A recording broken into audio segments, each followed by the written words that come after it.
Dobrodošli na kanal Nevešijana.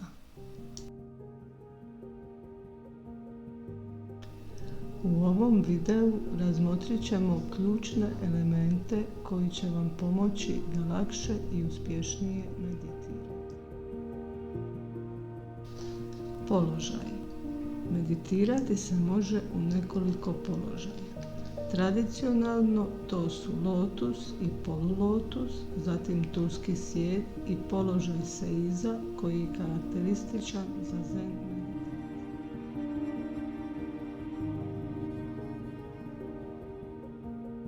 U položaju seiza sjedi se na petama za razliku od ostalih položaja u kojima su noge prekrižene. Također možete sjediti na stolici, pri čemu je bitno da su vam stopala na podu, a leđa udaljena od naslona.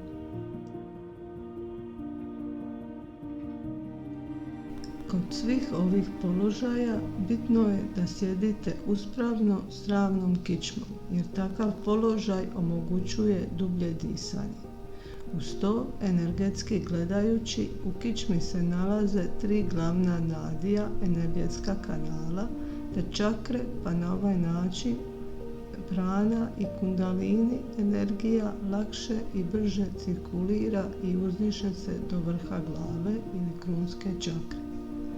U ležećem položaju se ne meditira jer se lako utone u san i teško je održati pozornost, ali možete na početku, dok se ne ispraksirate i ako trebate osjetiti potporu podloge na kojoj ležite. Mudre, položaji ruku. Mudre predstavljaju određeni položaj prstiju i ruku koje koristimo tijekom meditacije i joge za kontrolu protoka energije u tijelu. Tehnike disanja.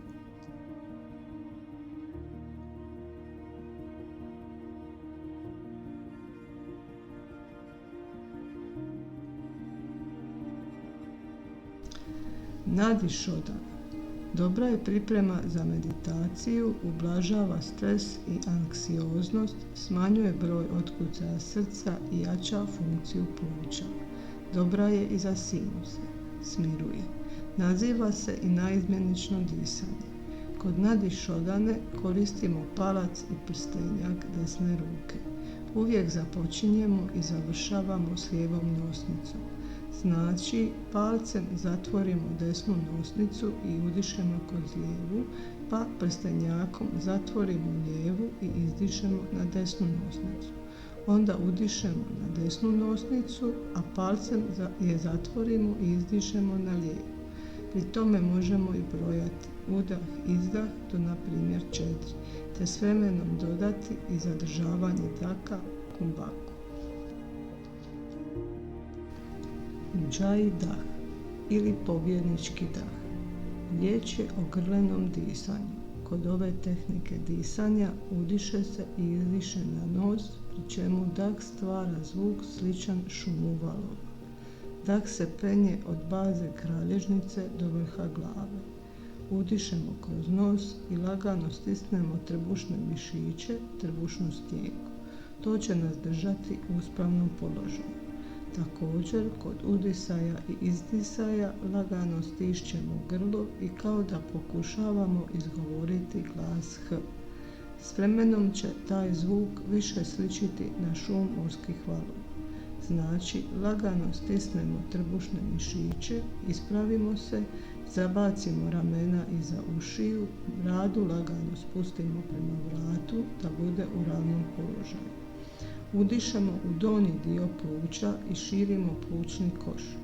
Udišemo dok skroz ne ispunimo pluća zrakom i ne osjetimo kako se širi prostor između lopatica na leđima. Polako izdahnemo kroz nos dok skroz ne ispraznimo pluća, kao da lagano rebra stišćemo prema unutra. Možemo brojati udah ili izdah do 4 ili do 8. Često se koristi i zadržavanje daha ili kumbaka između udaha i izdaha. Ujjayi dah energizira, uravnotežava krvni tlak, poboljšava probavu, čisti tijelo, usporava otkucaj srca, smanjuje stres, pojačava fokus i mentalnu bistrinu, smiruje živčani sustav. Koristeći Ujjayi dah lakše ćete i zaspati. Trbušno disanje savršeno je za početnike jer većina ljudi diše plitko. Duboko trbušno disanje jedna je od najboljih tehnika meditacije i prirodan je način za postizanje smirenja i opuštanja. Kod ove tehnike disanja možete položiti dlanove na donji dio trbuha. To će vam olakšati njeno izvođenje. Sjedite u položaj za meditaciju ili iznimno lezite na leđa. Duboko udahnite na nos i spustite dah ispod pupka tako da napušete taj dio trbuha poput balona na puhanje. Ako vam je to u početku teško, nema veze. Opustite se, uz malo vježbe brzo ćete uspjeti pravilno izvesti ovu tehniku disanja. Udišite na nos i napušite donji dio trbuha, pri tome brojite do 4. Zatim polako počnite stiskati donji dio trbuha i lagano izdisati na nos brojeći do 4.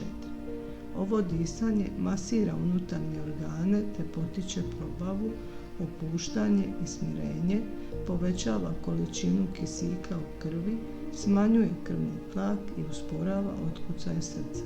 Pomaže kod stresa i tjeskobe, osnažuje imunološki sustav. Ako vam se svidio ovaj sadržaj, kliknite subscribe i like.